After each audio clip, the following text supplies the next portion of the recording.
Assalamualaikum warahmatullahi wabarakatuh. Saya Rifki Adi Pratama dari program studi Rekayasa Instrumentasi dan Otomasi.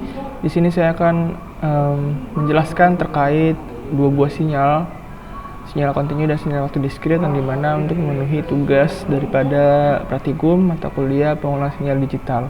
Nah, di sini saya akan menjelaskan dua buah sinyal dan dua buah program yang diprogram pada software MATLAB, yang dimana dua buah program tersebut akan menampilkan kedua buah sinyal kontinu dan sinyal waktu diskrit.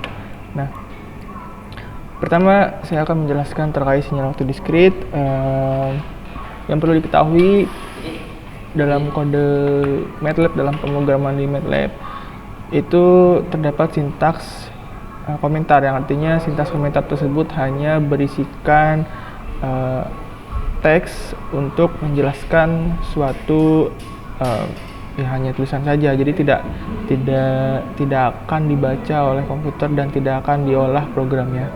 Nah, untuk menampilkan sebuah komentar, misalkan komentar tersebut hanya untuk nama kalian dan sebagainya, itu menggunakan persen. Lalu di sini saya beri nama saya sendiri, Rifki Adi Pratama.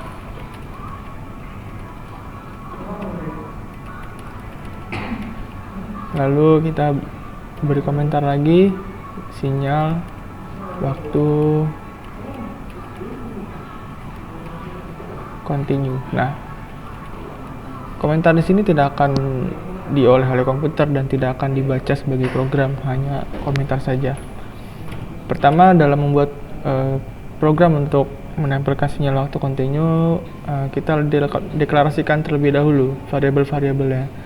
Pertama, kita deklarasikan variabel waktu, yaitu T sama dengan 0,2, 0,1, 50. Nah, langsung titik koma. Nah, ini artinya adalah kita mendeklarasikan sebuah variabel fungsi waktu yang berisikan variabel integer, variabel angka. Artinya adalah waktu dimulai dari 0 second sampai dengan 50 second dengan interval waktunya 0,1. Nah, setelah kita deklarasikan fungsi waktu, kita deklarasikan fungsi yang bernama X. Nah, di sini adalah untuk membuat sinyal waktu kontinu tersebut dari amplitudenya. X sama dengan X eksponen buka kurung min 0,1 dikali T. Lalu fungsi eksponensial tersebut dikalikan dengan fungsi sin buka kurung 2/3 dikali T. Nah, titik koma. Nah, ini artinya adalah pada variabel X itu berisikan sebuah fungsi. Terdapat dua fungsi eksponensial. Fungsi eksponensial tersebut berisikan minus 0,1 yang dimana dikalikan dengan variabel waktu atau indeks waktu yang sebelumnya kita telah definisikan di atas. Berikutnya, fungsi eksponensial tersebut dikalikan dengan fungsi sin atau fungsi sinusoidal, yang dimana fungsi sinusoidal tersebut dikalikan dengan indeks waktu juga atau variabel waktu juga. Nah, berikutnya eksis buka kurung lalu 0 spasi 50 spasi min 1 spasi 1. Nah, di sini artinya eksis adalah angka pertama, itu angka 0, itu menunjukkan batas bawah daripada sumbu X. Lalu angka kedua 50 itu menunjukkan batas atas daripada sumbu X. Nah, sumbu X di sini ialah terdefinisi sebagai waktu. Nah, angka ketiga itu minus 1 itu menunjukkan batas bawah daripada sumbu Y.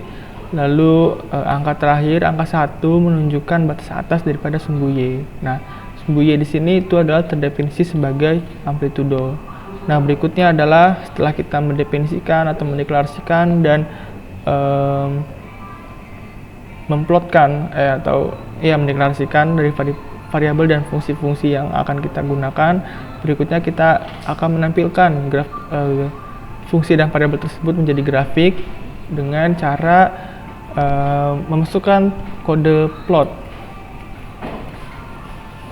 Masukkan kode plot karena di sini kita mempunyai dua variabel t dan variabel x, maka kita plotkan variabel tersebut t, x. Ini sama saja kita membuat suatu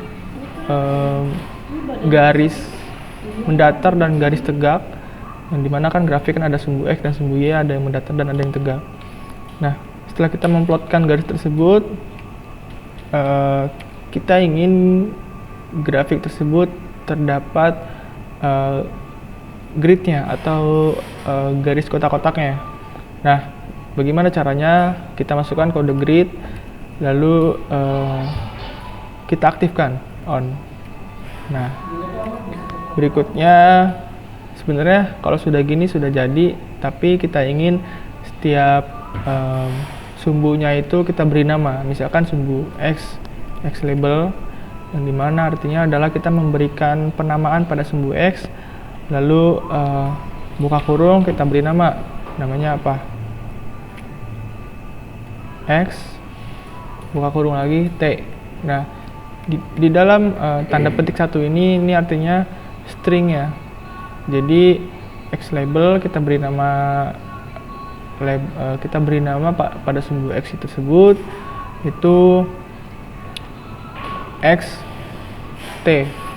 Berikutnya kita beri nama sumbu y-nya y label, buka kurung petik 1 x n. Nah, ini sudah selesai untuk program sinyal waktu continue. Bagaimana cara untuk menampilkannya? Di sini di bagian taskbar terdapat section, dan di dalam section tersebut terdapat run section. Kita jalankan programnya dan akan tertampil di bagian sebelah kanan. Nah, di sini sudah tertampil daripada sinyal waktu continue-nya.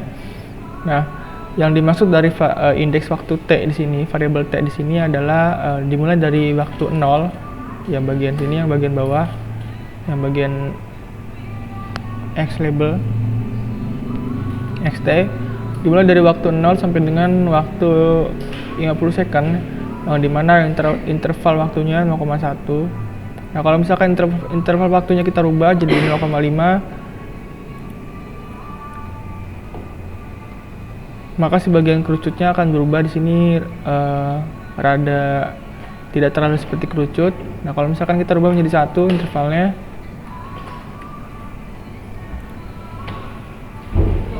nah dia agak lancip lagi, jadi tidak mulus interval ininya si puncak waktunya, puncak sinyalnya.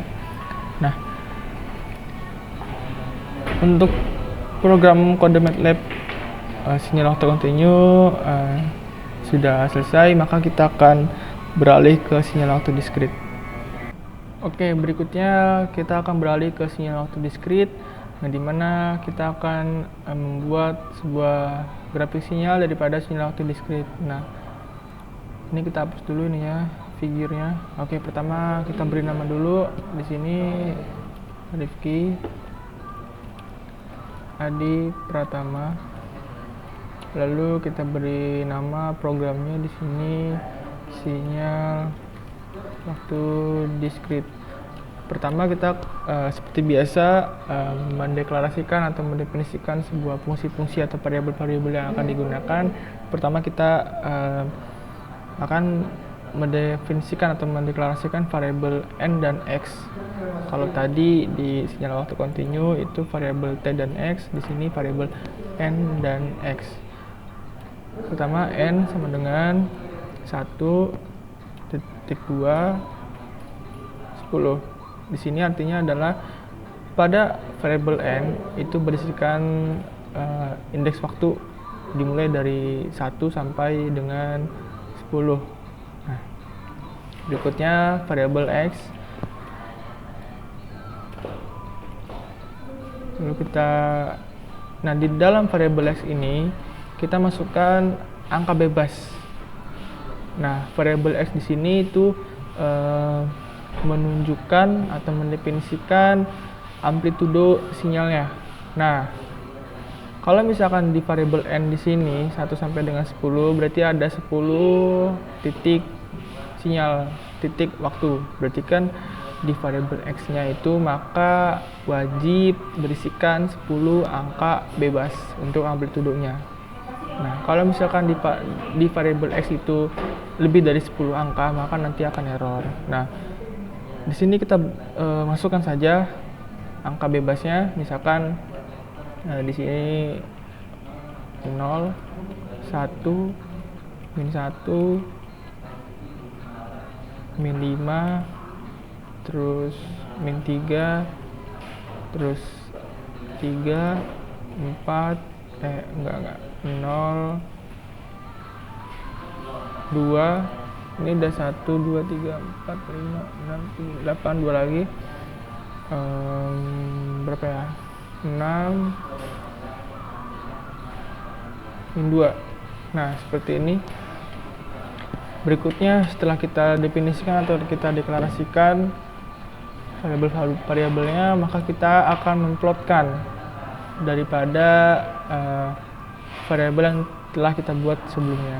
Nah, kalau tadi di sinyal waktu kontinu itu kita memplotkan grafiknya itu menggunakan kode plot, buka kurung, lalu masukkan variabelnya, maka di sinyal waktu discrete kita menggunakan kode stem untuk memplotkan sinyalnya. Stem, buka kurung, n, x. Nah, lalu berikutnya kita beri nama labelnya. Sama seperti tadi, sama seperti sinyal waktu kontinu, kita beri nama dari setiap sumbunya, sumbu X dan sumbu Y. Untuk X label kita beri nama di sini N. Untuk Y label kita beri nama di sini X vektor N. Nah, sampai sini sudah selesai untuk kode daripada sinyal waktu discrete. Maka untuk menjalankan atau menampilkan hasil dari kodenya itu kita pergi ke taskbar, lalu range section. Nah, di sini sudah muncul sinyal waktu discrete-nya, di mana n di sini berisikan indeks waktu dari 1 sampai 10. Nah, di sini bagian bawah, di bagian sumbu ininya, sumbu y-nya. Lalu untuk variabel x di sini berisikan nilai-nilai angka untuk mendefinisikan dari setiap titik amplitudonya. Nah, lalu kita plotkan menggunakan stem n, x. Lalu untuk penamaan labelnya kita beri nama x label dan y labelnya seperti ini. Nah, untuk sinyal waktu discrete sudah selesai kodenya. Oke, kita minta siapa lagi? Meragukan Pak kalau masak tanpa bisa dicicip. Oke, berikutnya kita akan masuk ke perbedaan daripada sinyal yang telah saya jelaskan tadi, yaitu perbedaan dari sinyal waktu kontinu dan sinyal waktu discrete. Jadi apa saja sih perbedaan yang signifikan yang ditimbulkan daripada kedua sinyal tersebut? Pertama itu sinyal waktu kontinu. Sinyal waktu kontinu adalah sinyal yang terdefinisi untuk setiap waktu T. Jadi sinyal waktu kontinu ini setiap titik-titiknya itu terdefinisi untuk setiap waktu yang didefinisikan oleh simbol T. Dimana T itu adalah bilangan. Jadi bilangan T itu bisa 0, 1 koma segala macam. Sinyal waktu discrete adalah sinyal yang terdefinisi pada waktu nilai T, di mana adalah bilangan bulat. Kalau sinyal kontinu itu bilangan real setiap waktunya, yang waktu terdefinisinya. Kalau sinyal waktu diskrit itu sinyal yang terdefinisi pada waktu yang dimana waktu tersebut ialah bilangan bulat. Lalu sinyal kontinu menyampaikan informasi secara terus-menerus dalam waktu. Jadi setiap detiknya, setiap sekonnya itu terdefinisi, jadi terus-menerus. Lalu berikutnya adalah sinyal waktu diskrit, ialah sinyal yang didefinisikan hanya pada titik diskrit dalam domain waktu. Jadi sinyal waktu diskrit itu hanya berisikan poin-poin saja dari setiap waktunya, seperti terdefinisi hanya samplingnya saja. Lalu variabel independennya atau waktunya itu hanya dapat mengambil nilai dalam himpunan bilangan bulat. Jadi hanya bisa 1, 2, 3, 10, 15 seperti itu.